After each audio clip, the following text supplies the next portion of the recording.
Don't move. You're in a trap. The words leave my lips as I refill his water glass. Wilfred Williams's fork freezes mid-air. His eyes snap to mine, and for the first time all night, the billionaire actually sees me. Not the uniform, not the name tag, me.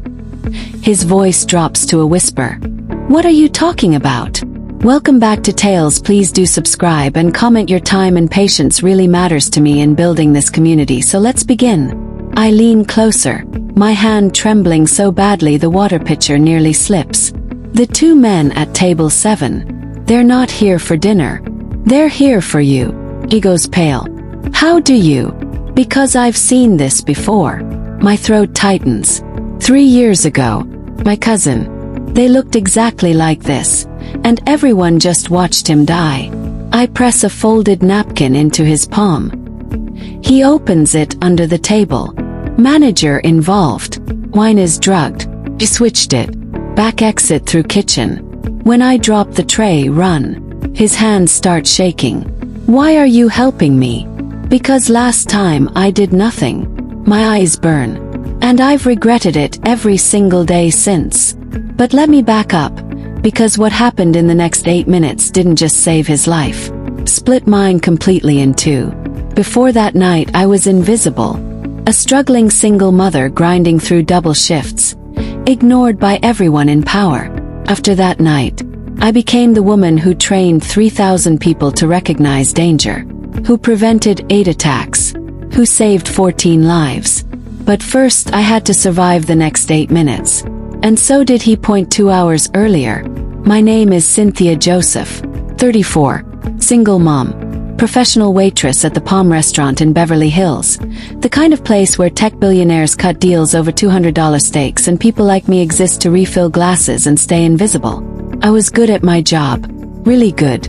6 years serving Hollywood's elite taught me to read people like open books. Who tips 50%, who's having an affair, who's 3 drinks from causing a scene.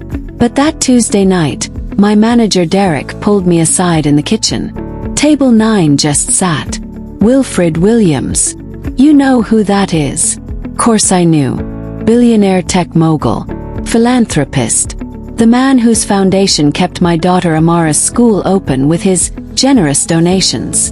America's golden boy. Derek's eyes went cold. Male. Serve. Stay invisible. He tips well, don't screw this up. He nodded, retied my apron, walked into the dining room. And that's when everything changed. The Palm looked normal. Amber lighting glinting off mahogany walls, leather booths filled with power brokers, celebrity caricatures watching from above. But something felt wrong. The air had this electric charge. Like right before a storm breaks. Like the moment before a car crash when time slows down and your body knows before your brain does. You're in danger. Wilfred Williams sat at table 9 in a charcoal suit that cost more than my car. Late 40s. Strong jawline. Expensive watch catching the light. But his hands were clenched. White-knuckled. Like a man trying not to run. He didn't look at me when I approached. Just ordered without eye contact. Scotch. Macallan 25. Me. New York strip, medium rare. No please. No acknowledgement I was even human. I turned toward the bar. And saw them. 2 men. Table 7. Dark suits. Cold eyes. That specific kind of stillness that comes from knowing exactly how to hurt people. They'd walked in 30 seconds after Wilfred. Sat close enough to watch him. Far enough to seem unconnected. They weren't eating. They were hunting. One of them caught my stare and smiled. It wasn't friendly. My heart started hammering because I'd seen men like this before. 4 years ago. The night 2 men in suits killed my cousin Marcus outside a club in Inglewood. Professional. Efficient. Clean.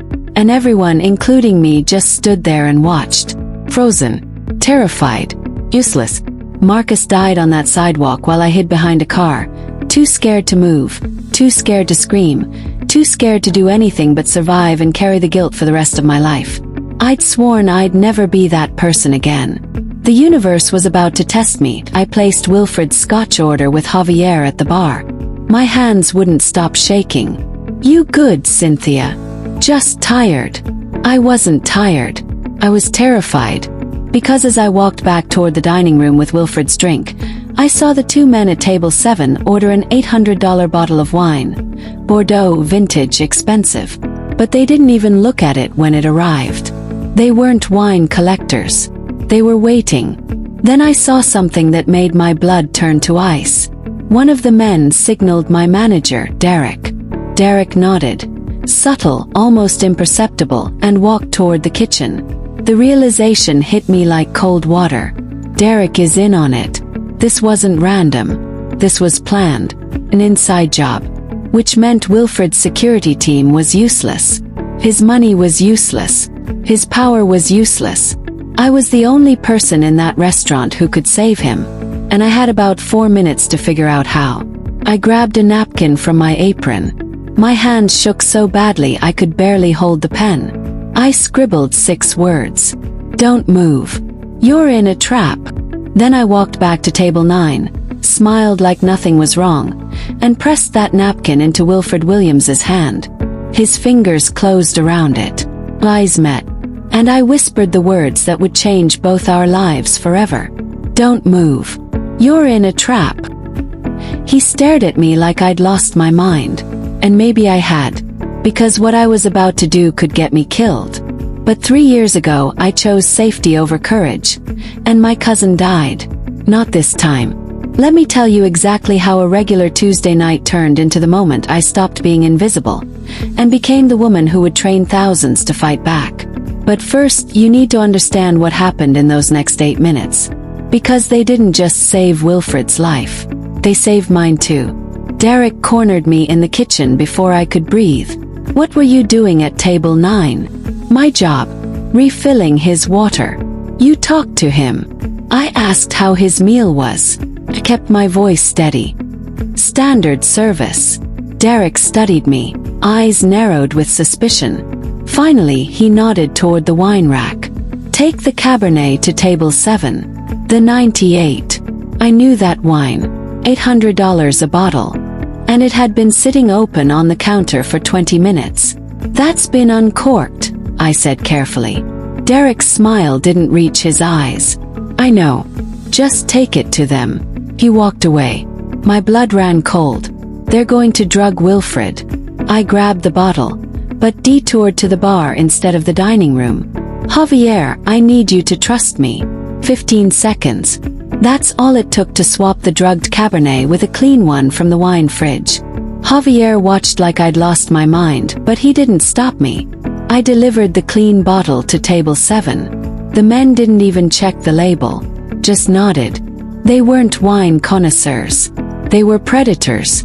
And I just bought Wilfred and myself a little more time. I picked up an empty dessert tray from the side station. My hands were steady now. Fear had crystallized into purpose. I walked toward the kitchen. Halfway there I let it slip. Crash. Plates exploded against marble. Silverware scattered like shrapnel. Every head in the restaurant turned. Wilfred ran. Fast. Faster than I expected for a man in a 3-piece suit. But the men at table 7 were faster. On their feet instantly, moving toward the kitchen like shadows. Derek stepped into Wilfred's path. Sir, is everything? Wilfred shoved past him. Then I saw it. The gun. Black. Silenced. Aimed directly at Wilfred's back. I didn't think. I grabbed a wine bottle from the nearest table and swung with everything I had. Clack. It connected with the gunman's wrist. The gun skittered across the floor. He spun toward me, eyes blazing with rage. His fist slammed into my jaw. Pain exploded through my skull. I hit the ground hard, tasted copper.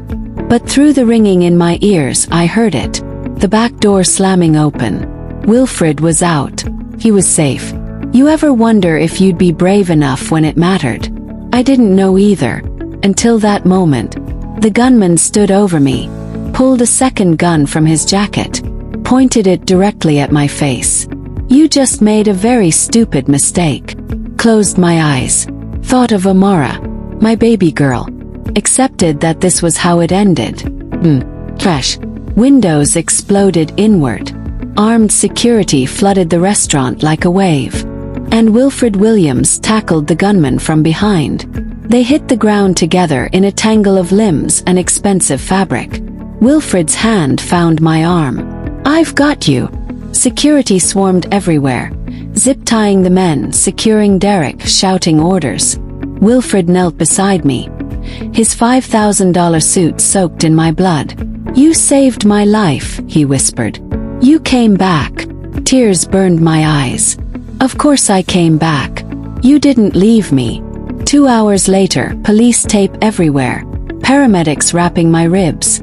Wilfred pressed his business card into my hand, written on the back, "Heroes don't wear capes. Call me when you're ready. I'm offering you a job. Director of Community Protection Services. Not out of pity. Because you're exactly who I need." 6 months later. Williams Tower, 40th floor. I trained 3,000 people, prevented 8 attacks, saved 14 lives. Wilfred stood beside me at the window. "You changed my life. You changed mine." "No." He shook his head. "You reminded me what wealth really means. It's what you're willing to risk for someone else." Smiled. "Then I guess we're both rich." If this story reminded you why courage matters, why one person choosing to act can change everything, subscribe, because people like us, we need to be seen.